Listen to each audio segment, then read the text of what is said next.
No, it's not that long ago since many of us were on our doorsteps clapping and rattling pots and pans in support of the NHS during the pandemic. Fast forward to 2022, and surprisingly, according to a new poll, public satisfaction in the NHS has dropped to its lowest level in 25 years.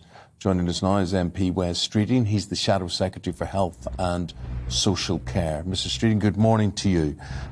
Look, we've got so much to talk about, but it would be remiss of us. We were due this report on the Shrewsbury and Telford NHS Trust today, and I know you, like all of us who hear about it, are emotionally moved about all of this. But what, Mr. Streeting, can we do to make sure this never happens again? I mean, the stories we're hearing beggars belief that it was allowed to happen. The lack of supervision, the lack of training. It's incredible.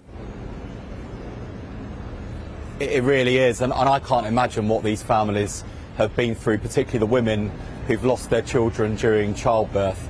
And I also can't believe that it took the stubborn determination of some of those women to campaign relentlessly and tirelessly to get this review in the first place.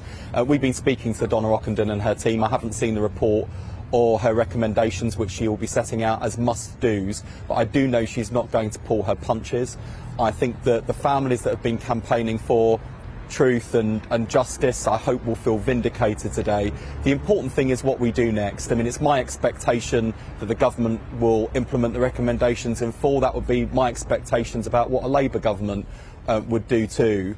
But we have to acknowledge the scale of the failure and also be honest about the serious challenges facing maternity services today, because right across the NHS we know there's a shortage of staff. It's particularly acute in maternity services. In fact, we've got midwives leaving the NHS faster than we can recruit them. And in terms of safe maternity services, but also just generally accessible maternity services, making sure these units are staffed is crucial. We are seeing too many women being turned away from maternity units because the staff aren't there, including a very good friend of mine who was told that she couldn't come in for her birth because there were no staff available to see to her. She was told to call an ambulance. The paramedic arrived minutes before she gave birth at home in an unplanned and, I suspect, very scary way. So there's a lot that needs to change, and I hope that today genuinely marks a turning point, because that's what these women have campaigned for, and I think that's all they can hope for now, is the hope that no other mother has to go through what these women have been through. Yeah, and I'm sure it's very hard for anybody really to disagree with that, Wes Streeting. I want to move on to Partygate this morning. We have to talk about it. The Met Police yesterday saying they were going to issue these first 20 fixed penalty notices. But the message we're getting loud and clear is that, yes, this has happened. Yes, it's a shame, but it's time to move on. The mood has changed. There's more important things to deal with, not least the tragedy unfolding in Ukraine. I know I've got some sympathy for the argument that says there's lots of other important things going on. Of course, that's true. But I don't think we should be casual or dismissive about the fact that the Prime Minister lied regularly and repeatedly to Parliament, to the country, to the Queen.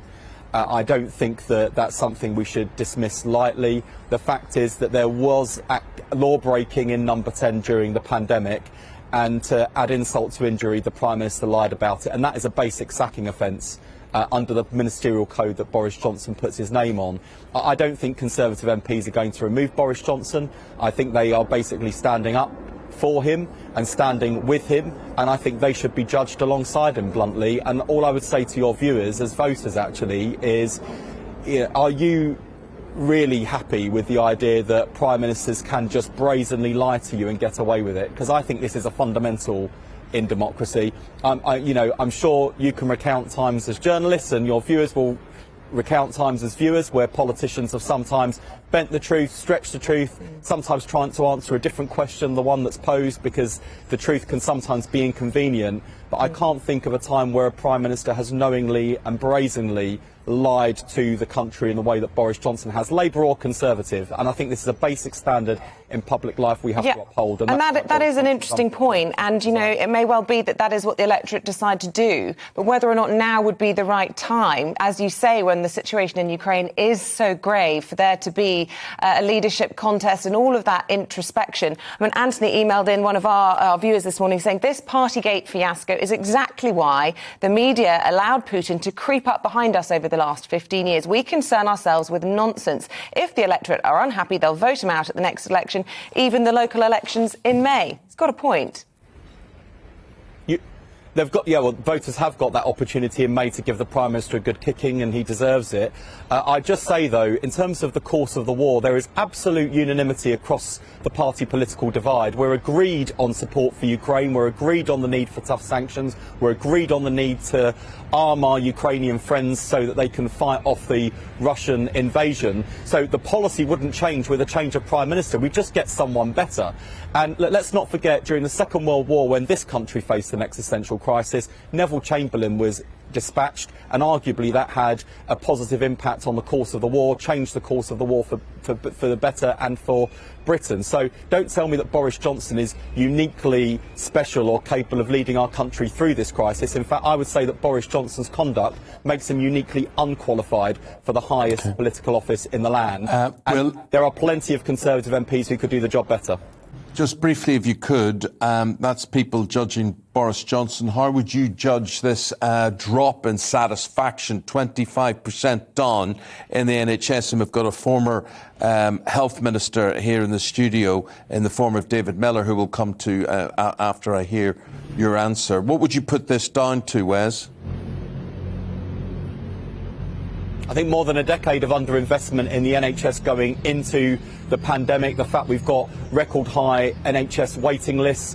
And look, the government wants to say this is COVID. Haven't you noticed there's a pandemic on? Well, it's not just a COVID backlog, it's a Conservative backlog. We went into the pandemic with NHS waiting lists already at a record 4.5 million. So no wonder people are unhappy.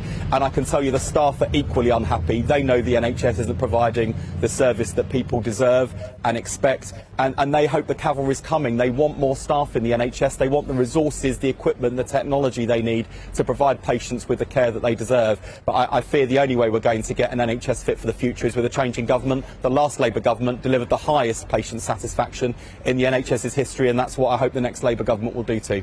You're not going to get that with an increase in the national insurance rate. Well, do you know that the tragedy is, Eamon, that the taxes are going up and so are the waiting lists, and the government are lowering basic standards, whether it's ambulance waiting times, A&E waiting times. They are lowering the standards because they can't meet what I would consider to be basic performance standards in the NHS. And the lesson from the last Labour government is that investment and reform is the thing that delivers results. And I look at my opposite number, Sajid Javid, and I see a man in a straitjacket, a Treasury-imposed straitjacket. One of the fights we're having in the building behind me today is about whether or not the government will even commission an independent view of the staffing needs of the NHS for the future. The Treasury are blocking it. Even Jeremy Hunt, the former Conservative Health Secretary, is saying we desperately need this analysis so we can plan for the future. But the Treasury are blocking it, and I think the Chancellor should explain why. Well, Wes, really appreciate it. Wes Streeting is the Shadow Secretary of State for Health and Social Care. Thanks for your time. Thank you very much indeed.